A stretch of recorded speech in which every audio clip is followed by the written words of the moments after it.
수요 저녁 예배 함께 모이신 성도 여러분 환영하고 축복합니다. 우리 선하신 하나님의 은혜가 충만하시기를 주님 이름으로 축원합니다. 추석 잘 보내고 계신가요? 예. 오늘 저희 아이들 데리고 사람이 많은 데 갔다 와가지고 제가 좀 많이 사실은 좀 진이 많이 빠졌는데 권사님께서 이제 피곤치 않게 해달라고 기도해 주셔가지고 눈이 번쩍 뜨이는 은혜가 있었습니다. 동일한 은혜를 또 우리 교우들께 우리 주님께 주시기를 기도하고 또 마음의 평안과 위로도 함께 해주시기를 또 축복합니다. 제가 20대를 보내면서 굉장히 좋아했던 작가가 한 명 있습니다. 제가 설교하면서 몇 번 인용을 했던 것 같은데 C.S. 루이스라는 분이 계시거든요. 대중적으로는 나니아 연대기라는 소설이 잘 알려져 있습니다. 이 소설이 영화로도 좀 한 10년 전인가요? 제작되어서 국내에 이제 개봉, 제가 여기 원고에 써놨는데 20년 전이네요. 2005년에 국내에 개봉된 적이 있었습니다. 이분이 굉장히 오랫동안 신앙을 떠나서 사시다가 뒤늦게 회심을 하셨습니다. 회심을 한 이후에는 그리스도교 신앙에 대해서 그리고 그 신앙을 변증하는 것에 많은 관심을 두고서 책을 많이 쓰셨는데 대표적으로 잘 알려져 있는 책이 순전한 기독교, 고통의 문제, 그리고 피고석의 하나님과 같은 책들이 잘 알려져 있고 국내에 번역되어 있는 책들 중에는 이 C.S. 루이스가 자신의 개인적인 이야기들을 써놓은 일기 같은 책들도 많이 번역이 되어 있습니다. 그 중에 굉장히 제가 좋아하는 책이 한 권 있는데 헤아려 본 슬픔이란 책입니다. 이 책은 자신의 아내와 관련되어서 자신이 겪었던 이야기들을 쓴 책인데 평생 이분이 독신으로 사셨거든요. 근데 한 60 가까운 나이가 되어서 결혼을 하게 됩니다.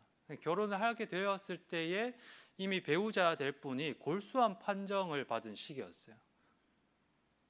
그러니까 이제 이미 이 아내랑 내가 결혼을 하면은 우리가 결혼 생활이 길지 않을 것이다. 시한부 판정을 받은 상태에서 결혼을 하신 거죠. 결국엔 결혼하고 1년 4개월 신혼 생활을 보내다가 아내를 사별로 보내게 됩니다. 헤아려 본 슬픔이라는 이 책은 그렇게 자신의 아내를 떠나보낸 후에 일기처럼 써내려갔던 글들을 엮어서 출판한 책입니다. 원래 이 사람이 나는 이 책을 별로 출간하고 싶어 하지 않았는데 이분은 사후에 이 C.S. 루이스를 굉장히 사랑하던 어떤 사람들이 써서 엮어낸 책인 거죠. 이 책의 한 대목에서 루이스가 이렇게 씁니다. 어쨌든 이건 견딜 수 없이 괴롭다. 그러니 실없는 소리나 짓거리고 있다. 그녀 대신에 고통을 감내할 수 있다면 아무리 어려운 일일지라도 어떠한 일일지라도 견디겠건만. 그러나 이는 아무것도 걸지 않고 하는 말이기에 그 판돈이 얼마나 큰지 알 수 없다. 만일 그 말이 막 갑작스럽게 실현된다면 그때 처음으로 우리가 얼마나 진지하게 그 말을 했는지 깨닫게 될 것이다. 여기 앉아 계신 대부분의 우리 교우분들이 어머니시기도 하시니까요. 그런 마음을 가지실 때가 있죠. 차라리 내가 대신 아팠으면, 특히 우리 자녀들이 아플 때 말기암으로 고통스러워하는 아내를 보면서 루이스가 그런 생각을 했답니다. 내가 아팠으면. 그런데 이 루이스가 뒤이어서 무척 정직하게 자기 마음을 한번 들여봤다는 거죠. 이는 아무것도 걸지 않고 하는 말이기 때문에 그 판돈이 얼마나 큰지 알 수 없다. 물론 내가 그 사람을 대신해서 아팠으면 좋겠다, 차라리 내가 아팠으면 좋겠다 하는 마음은 진실된 것이었을 겁니다. 그러나 그런 일이 일어날 수 없기 때문에 그 말의 무게가 얼마나 무거운 것인지 우리는 상상조차 하지 못한다는 것이죠. 오늘날 루이스는 또 비슷한 맥락에서의 이야기를 좀 더 써내려 갑니다. 슬픔 따위는 육체적 고통과 비교해 볼 때 아무것도 아니지 않은가. 바보들이 뭐라고 하든지 간에 육신은 마음보다 20배는 더 고통을 겪는다. 마음은 언제나 회피할 능력이 있다. 최악의 경우에도 참을 수 없이 괴로운 생각은 단지 왔다 갔다 맴돌 뿐이지만 육신의 고통은 너무나도 지속적인 것이다. 생각은 결코 머물러 있지 않다. 그러나 고통은 종종 몸 위에 그대로 머물러 있다.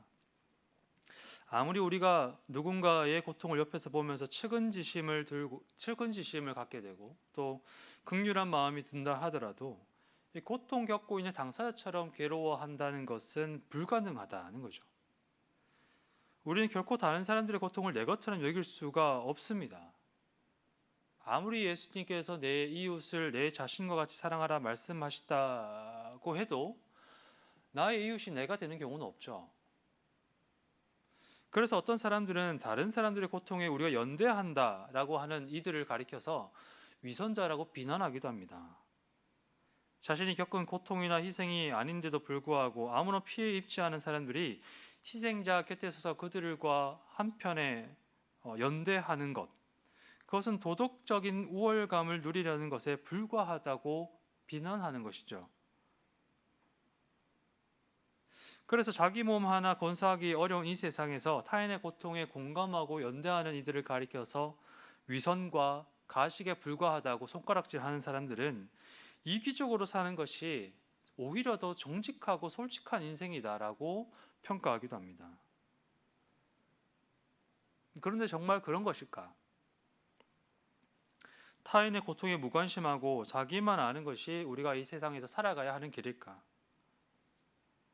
오늘 본문에 등장하는 느헤미야라는 이 사람은 여호와께서 위로하신다라는 뜻의 이름을 가지고 있습니다. 그는 페르시아, 그러니까 오늘 우리가 보고 있는 성경에서는 바사라고 나오는 큰 제국의 궁정에서 일하는 관리죠. 수산이라는 도시에 있는 궁전이 그가 지금 일하고 있는 일터입니다. 근데 이 일터는 이 사람이 지금 어떤 형편과 처지에 있는지 우리에게 이해하는 데 있어서 꽤나 도움이 되는 단서입니다. 수산은 성경에 등장하는 도시 중에서도 역사와 유래가 깊은 아주 고대 도시 중에 하나입니다. 유대인들이 바벨론의 포로로 끌려갔을 적에는 이 바벨론 제국의 수도로 사용되었던 도시이기도 합니다. 그러나 지금 느헤미야가 지금 살고 있는 이 시기는 바벨론이 페르시아에 멸망하고 페르시아가 새롭게 이제 제국으로 자리 잡은 시대이죠. 수산은 이제 이전과 같은 수도는 결코 아니지만 옛 수도의 궁전으로서 여전히 페르시아 황제가 주요하게 사용하는 처소 중 하나입니다. 비슷한 시기를 배경으로 하고 있는 에스라 1장은 느헤미야서에 자세하게 드러나 있지 않은 이야기들을 사고 보충해 주죠. 페르시아가 바벨론을 멸망시키고 황제 고레스가 첫 해에 바벨론에 사로잡혀 왔던 수많은 포로들, 유대인들뿐만 아니라 각 나라의 포로들을 이제 다시 자기 땅으로 돌아가라라는 조서를 내립니다. 그리고 그 조서에 따라서 수많은 유대인들이 다시금 예루살렘 땅으로 돌아가게 되죠. 에스라 1장에서는 이 일이 예레미야를 통한 예언이 성취된 것이다라고 평가를 합니다.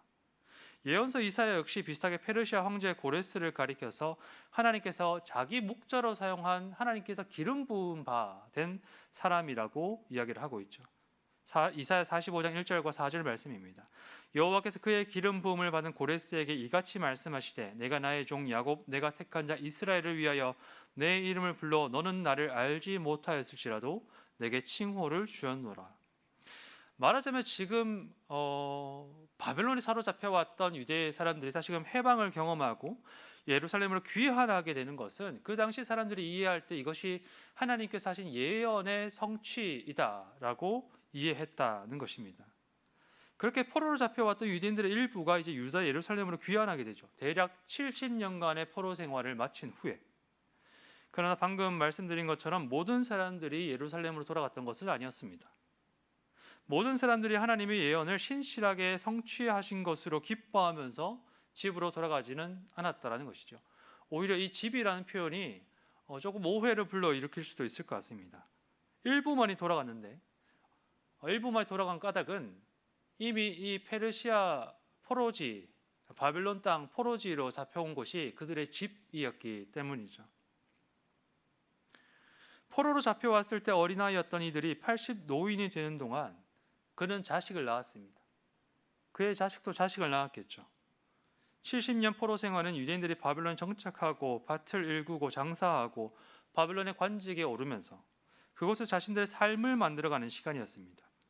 그러니까 평생 내가 쌓아 올린 것들, 내 삶을 다져 놓은 것들이 여기 고스란히 다 남아 있는 거죠. 바벨론 땅이 우리 집입니다.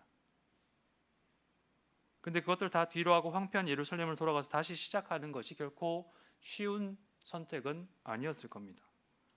한편으로 어떤 이들은 돌아갈 수 없어서 귀환하지 못하는 이들도 있었죠. 예를 들면 궁전에서 일하는 느헤미야 같은 사람들은 황제의 명령 없이 자신이 거처로 옮길 수 없었을 것입니다. 느헤미야는 비록 예루살렘으로 귀환하지는 못했지만 그렇다고 해서 그 마음까지 바벨론, 이 옛 바벨론 땅 수산 궁정에 남아 있지는 않았습니다. 그는 이주민 사회에서 황제의 궁정까지 오르는 출세, 아주 입지전적인 인물이지만은 자기 동족과 깊은 연대감을 가지고 있던 사람이기도 하죠. 그래서 궁궐을 떠나지는 못해도 돌아간 동족들에게 마음을 계속해서 써서 동향을 살펴왔던 것입니다. 2절에서 이렇게 쓰고 있죠. 내 형제들 가운데 하나인 하나니가 두어 사람과 함께 유다에서 내게 이르렀기로 내가 그 사로잡힘을 면하고 남아있는 유다와 예루살렘 사람들의 형편을 물은즉. 그런데 이때 이 하나님의 입을 통해서 전해진 이 소식이 느헤미야의 가슴에 커다란 아픔을 남깁니다. 그들이 내게 이르되 사로잡힘을 면하고 남아있는 자들이 그 지방 거기에서 큰 환난을 당하고 능욕을 받으며 예루살렘 성은 허물어지고 성문들은 불탔다 하는지라. 그때 느헤미야의 반응이 오늘 보면 4절에 이렇게 이어집니다. 내가 이 말을 듣고 앉아서 울고 수일 동안 슬퍼하며 하늘의 하나님 앞에 금식하며 기도하여. 과연 오늘 이 본문에 기록되어 있고 느헤미야가 전해 들었던 유다 예루살렘 땅에 돌아간 사람들의 환난과 능욕이 어떤 것이었는지는 정확하게 알지 못합니다. 바벨론 포로지에서 예루살렘으로 돌아갔던 사람들이 겪었던 어려움들이 한두 가지가 아닌데 본문이 더 이상 이야기하지 않고 있기 때문이죠. 그러나 오늘 본문이 강조하고 있는 것은 이들이 겪었던 환난과 역경들, 능욕의 내용이 아니라 그 고통 겪는 사람들의 소식을 들은 느헤미야의 반응입니다. 성경이 강조하고 있는 것은 타자의 고통에 내보인 느헤미야의 반응. 주저앉아서 울고 수일 동안 슬퍼하며 하늘의 하나님 앞에 금식하며 기도하여.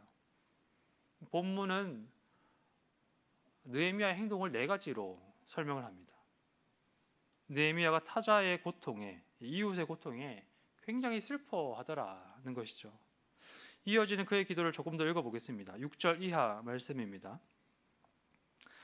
이제 종이 주의 종들이 이스라엘 자손을 위하여 주야로 기도하오며 우리 이스라엘 자손이 주께 범죄한 짓을 자복하오니 만일 내게로 돌아와 내 계명을 지켜 행하면 너희 쫓긴 자가 하늘 끝에 있을지라도 내가 거기서부터 그들을 모아 내 이름을 두려고 택한 곳에 돌아오게 하리라 하신 말씀을 이제 청하건대 기억하옵소서. 이 5절과 9절 사이에 있는 느헤미야의 기도의 내용은 신명기에 등장하는 가르침과 굉장히 닮아 있습니다. 주님을 사랑하고 계명 지키는 사람에게 하나님께서 언약을 지키시고 긍휼을 베푸신다. 그러나 그렇지 않고 반대로 범죄하는 자들은 사방으로 흩어지게 될 것이다.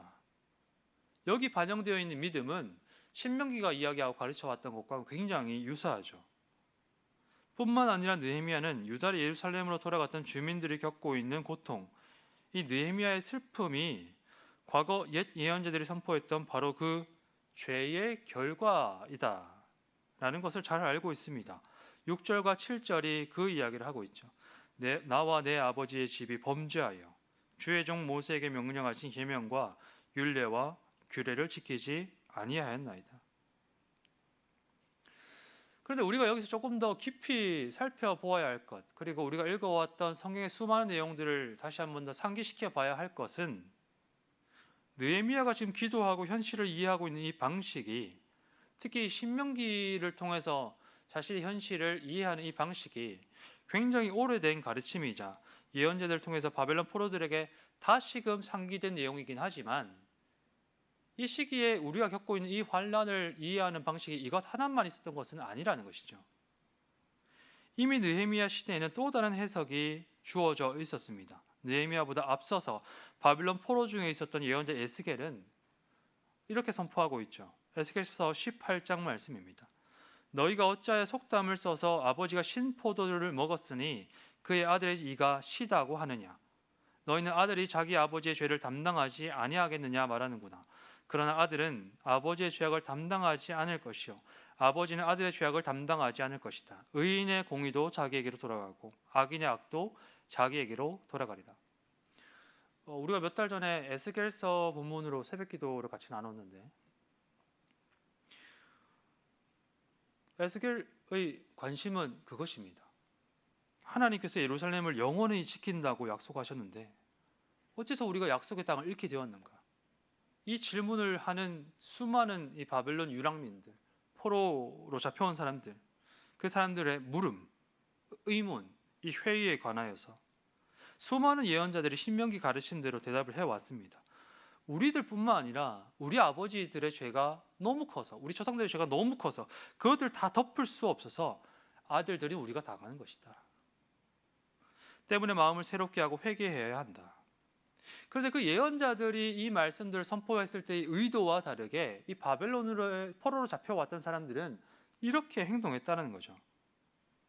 그 가르침들을 오용하여서 자신들의 비참한 현실과 포로 생활의 죄책을 아버지들에게 오히려 전가하면서 신명기의 가르침과 예언자들의 말을 비틀어서 내 편한 대로, 우리 편한 대로 적용했다.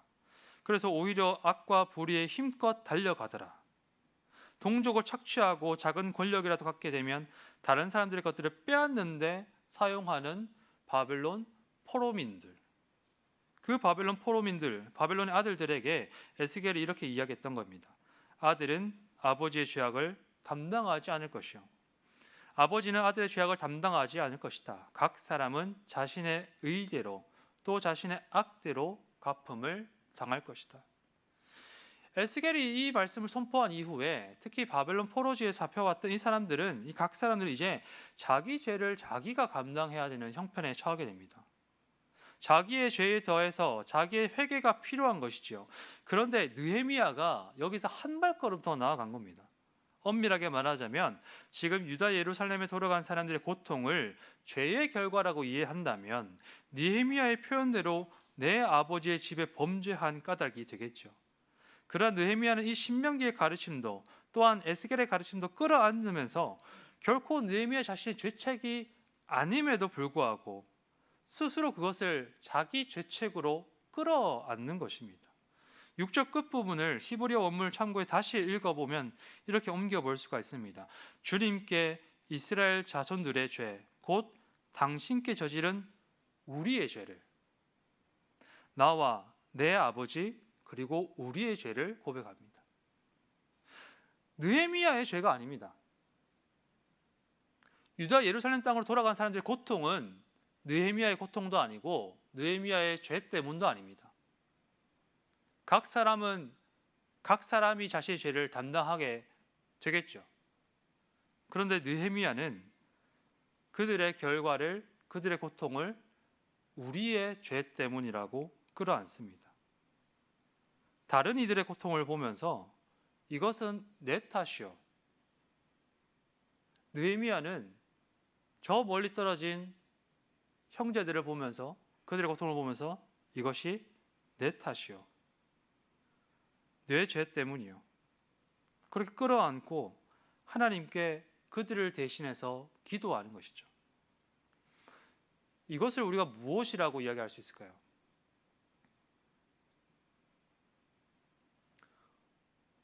우리가 가지고 있는 신앙의 전통적인 언어들을 빌려와 보자면 이것이 대속이 아닐까요? 예수께서 우리를 위해서 행하셨던 대속, 마치 이스라엘 제단 위에 올려졌던 어린 양처럼 우리의 허물과 죄악과 질고를 지고 우리의 슬픔과 징계를 당했던 그 이사야 예언 속에 하나님의 종처럼 십자가 위에서 우리의 죄책을 대속하신 예수 그리스도와 같이 교회 전통에 아주 익숙한 이 대속이라는 말을 다시 한번 더 생각해 봅니다. 생각을 하다 보니까 성경에 두 구절이 떠오릅니다. 바울이 전해주는 초기 그 교회 그리스도의 찬가, 빌립보서 2장은 이렇게 기록하고 있죠. 그는 근본 하나님의 본체시나 하나님과 동등됨을 취할 것으로 여기지 아니하시고 오히려 자기를 비워 종의 형체를 가지사 사람들과 같이 되셨고 사람의 모양으로 나타나사 자기를 낮추시고 죽기까지 복종하셨으니 곧 십자가의 죽으심이라. 대속에 대해서 또 한 번 더 생각하게 되는 또 다른 한 구절은 문명의 그리스도인이 담긴 설교로 알려진 히브리서 본문입니다. 우리에게 있는 대제사장은 우리의 연약함을 동정하지 못하실 리가 아니요 모든 일에 우리와 똑같이 시험을 받으시니로되 죄는 없으시니라. 예수 그리스도의 대속, 이 대속에 있어서 우리가 생각해 볼 만한 것은 오늘 제가 인용한 이 빌립보서와 히브리서 본문을 다시 한번 더 떠올려 보면 예수님의 대속에서 우리가 주목해야 할 한 가지가 곧 예수께서는 우리의 고통으로부터 멀리 떨어져 계시지 않다는 것입니다. 예수님은 사람들 속으로 가까이 다가오셨습니다. 가까이 다가오실 뿐만 아니라 그들의 고통 가운데 깊이 몰불기로 작정하시죠. 그래서 예수님은 그 고통당하는 자들과 같이 되십니다. 고통당하는 자들 중에 한 사람이 되십니다. 예수님은 그렇게 사람들과 같이 되시죠. 그리고 우리와 똑같이 모든 일에 고통을 겪으시고 아픔을 당하십니다. 예수께서는 죄가 없으시지만 죄책을 짊어지셨고 고통받을 이유가 없으시지만 우리의 고통을 자기 자신의 것으로 끌어안으셨습니다. 예수께서는 타자의 고통에 그저 타자로, 다른 사람으로, 이웃으로 그렇게 머물러 있지 않으시고 고통당하는 타자, 곧 우리와 하나가 되셔서 그것을 끌어안으셨습니다. 멀리 계신 주님께서 우리의 고통 속에 우리와 하나가 되셨다. 예수 그리스도의 대속이 우리에게 이 메시지를 전해주는 것이죠. 느헤미야는 바로 그 대속하는 사람의 모습을 보여줍니다. 그는 이웃의 고통 속으로 뛰어들죠. 그는 이웃의 고통에 연대하는 사람입니다. 타자의 고통을 자신의 것으로 끌어안고 내가 그들과 같이 하나가 됩니다. 그리고 그들의 고통을 내 고통으로 함께 겪어나가죠. 결코 이것은 나의 죄책이 아니지만 그는 그것을 자신의 죄책으로 짊어집니다. 그리고 유다 예루살렘 땅으로 돌아간 이들의 한숨과 탄식 속에서 기도하지 못하는 그들을 대신해서 주님께 구속을 기도합니다. 주여 구하오니 귀를 기울이사 종의 기도와 주의 이름을 경외하길 기뻐하는 종들의 기도를 들으소서. 이것이 주님께서 우리에게 말씀하셨던 계명, 곧 이웃을 자신과 같이 사랑하라는 말씀이 아닐까. 그리스도교의 구원을 어떻게 생각하십니까? 구원에 대해서 많이 이야기를 하지 않습니까? 구원에 대해서 신앙생활 해온 연수만큼 들어오셨죠? 구원이란 대체 어떤 것입니까? 구원은 1차적으로 우리가 처한 상황에서 건짐받는 것입니다. 예수님 만났던 수많은 사람들, 12해 동안 마르지 않는 피로 고통받는 여인에게는 그 병에서 깨끗하게 되는 것, 죽을 병에 걸려서 사경을 헤매고 있는 딸아이 둔 아이 아버지에게는 그 딸 아이의 소생함, 군대 귀신에 얽매여서 온전한 생명 누리지 못하는 광인에게는 그것으로부터의 자유하게 되는 것, 그것이 구원이었죠. 38년 동안 걸어본 적 없어서 타인에게 구걸하면서 겨우 살아갈 수 있었던 존엄성을 얻지 못한 사람에게는 스스로 내 삶을 걸어갈 수 있는 존엄성을 회복하는 것이 그의 구원이었습니다. 하나님께서 주신 생명, 그 생명을 오롯이 살지 못하도록 가로막는 모든 죽음의 그림자로부터 우리가 건짐받는 것이 복음서가 전해주는 구원입니다. 그러나 구원은 그것만을 말하지는 않죠. 구원은 우리를 더 높은 곳으로 인도합니다. 하나님의 구원은 우리의 상황뿐만 아니라 바로 우리 자신으로부터 건져주는 것이죠. 자기만 바라보던 우리의 시선이 하나님을 바라볼 수 있도록. 바울은 이렇게 고백합니다. 내 육체의 가시고 사탄의 가시를 주셨으니 이것이 내게서 떠나가게 하기를 위해 내가 3번 주께 간구하였다. 그런데 12년 동안 혈류병으로 고통받던 여인에게 주어졌던 은혜가 바울에게는 주어지지 않습니다. 대신 바울은 이런 메시지를 듣게 되죠. 나에게 이르시기를 내 은혜가 내게 족하도다. 이는 내 능력이 약한 데서 온전하여짐이라 하신지라.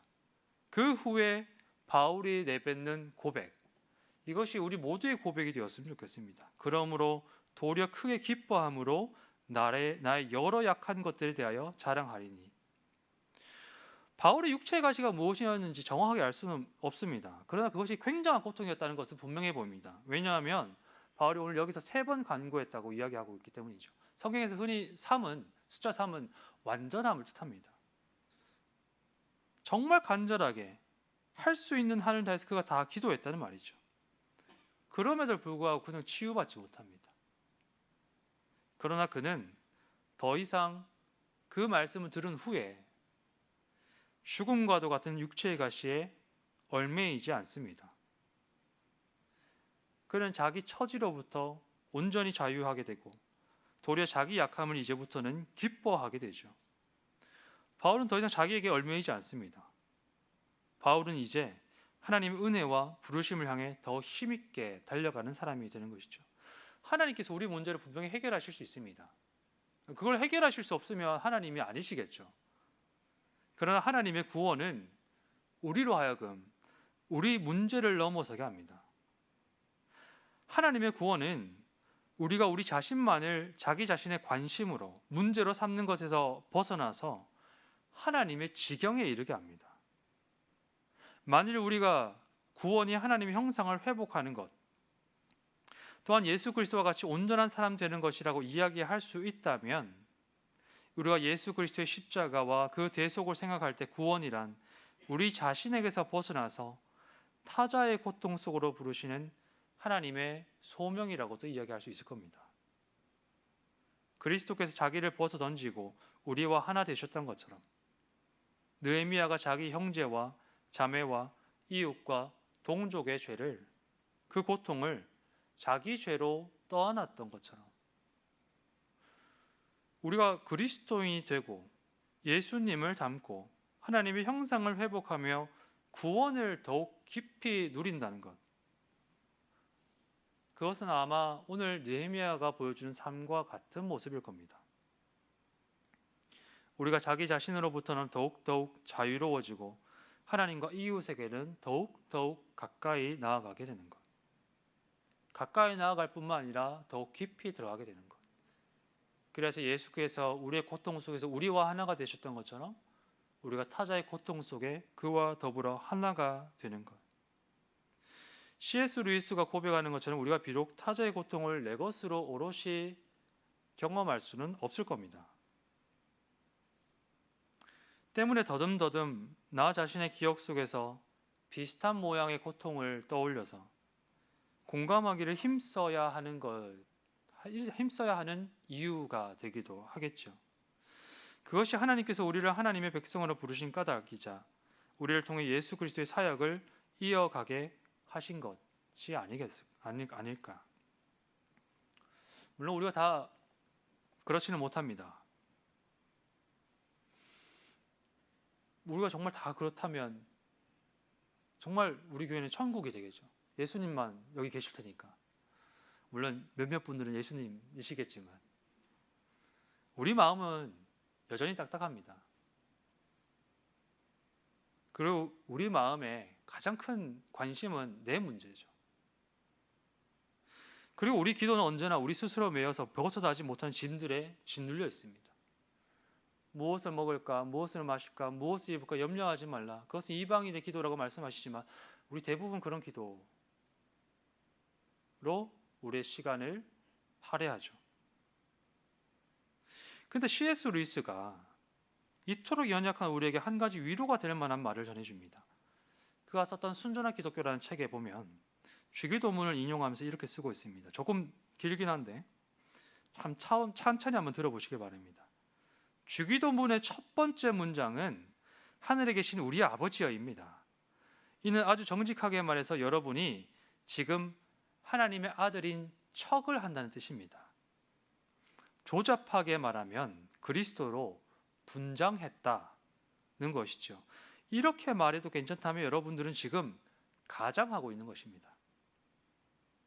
이 첫 문장의 뜻을 깨닫는 순간 여러분은 자기가 하나님의 아들이 아니라는 사실 또한 깨닫게 될 것이기 때문입니다. 좋은 척, 좋은 가장도 있는데 이것은 진짜로 나아가는 가장입니다. 친밀감을 보여야 할 때 친밀감이 생기지 않게 가장 흔히 쓸 수 있는 최선의 방책은 마치 자기가 실제보다 더 친절한 사람인 양 친밀한 행동과 태도를 보이는 것입니다. 그러면 우리 모두가 이미 경험한 바처럼 얼마 후 전보다 큰 친밀감이 생겨납니다. 이렇게 하는 순간 사람이면서 여러분처럼 하나님이신 그의 아버지처럼 하나님의 아들 그리스도가 실제로 여러분 앞에서, 여러분 옆에서 여러분의 척, 여러분의 가장, 여러분의 그 분장을 현실로 바꾸기 시작합니다. 루이스의 말은 우리에게 위안이 되기도 하고 도전도 됩니다. 위안도 되고 도전도 됩니다. 우리가 비록 진심으로 타자를 사랑하지 못한다 할지라도 내 이웃을 내 자신과 같이 사랑하라는 말씀에 하나님의 그 예수 그리스도의 그 말씀에 내가 응답해서 내가 사랑하는 척이라도 한다면 주님께서 우리의 척하는 것들을 현실로 만들어 주신다는 거죠. 이것은 한편으로 우리 연약한 믿음 가운데 위로가 됩니다. 동시에 이 말은 그러므로 우리가 우리의 자연적인 마음을 넘어서서 내 삶을 향해서만 있는데 우리의 시선을 들어서 애써 다른 이들을 둘러볼 것을 도전하는 말이기도 하죠. 죄되는 우리의 본성은 나에게는 너무 가깝습니다. 그러나 하나님과 이웃에게는 너무나도 멀죠. 그래서 우리는 애써서라도 다른 사람들이 삶의 형편에 관심을 갖고 진심으로 이해되지는 않지만 공감으로 하기를 힘쓰면서 가까이 그리고 더 깊이 나가기를 애써야 한다는 것입니다. 만일 우리가 그렇게 자신을 도전한다면, 그렇게 척이라도 한다면, 그렇게 가장이라도 한다면 하나님 아들 그리스도께서 우리의 척을 현실로 바꾸기 시작할 것이다. 그러므로 진심 사랑할 수 없다면 우리가 사랑하는 척이라도 했으면 좋겠습니다. 제가 한 번은 작년 대상으로 그 제자 1대1 제자 양육을 하는데 우리 50대 중반의 남자 집사님이 한번 그런 말씀하시더라고요. 자기는 교회 와서 내가 다른 사람들한테 좋은 모습 보이고 웃고 친절한 척하는 것들이 위선처럼 느껴져서 도무지 참을 수가 없다고. 그래서 자기는 좀 불친절하답니다. 근데 제가 그렇게 대답을 했거든요. 집사님, 근데 그 위선이라는 게 달리 보면 우리가 예수님의 말씀에 순종하기 위해 한 번 더 도전하는 행동은 아닐까요? 위선을 쌓다 보면 선이 되겠죠. 위악보단 위선이 낫지 않겠습니까? 우리가 타자의 고통에 진심으로 공감할 수 없다면 공감하는 척이라도 했으면 좋겠다. 그리한다면 오늘 느헤미야를 들어서 유다 백성들을 위로하시는 하나님께서 우리를 통해 하나님 일을 이루어 가시겠죠. 우리의 삶이 예수 그리스도의 십자가와 같이 주님의 일을 이루는 귀한 통로가 될 것입니다. 타자의 삶으로 가까이 또한 깊이 들어감으로써 하나님의 영광이 되신 삶이 되시기를 주님 이름으로 축원합니다. 함께 기도하시겠습니다. 하나님, 우리도 주님 예수 그리스도처럼 온전히 하나님의 형상을 회복하는 사람들 되게 하여 주옵소서. 하나님을 사랑하고 이웃을 자신과 같이 사랑하는 복된 삶이 될 수 있도록 인도하여 주옵소서.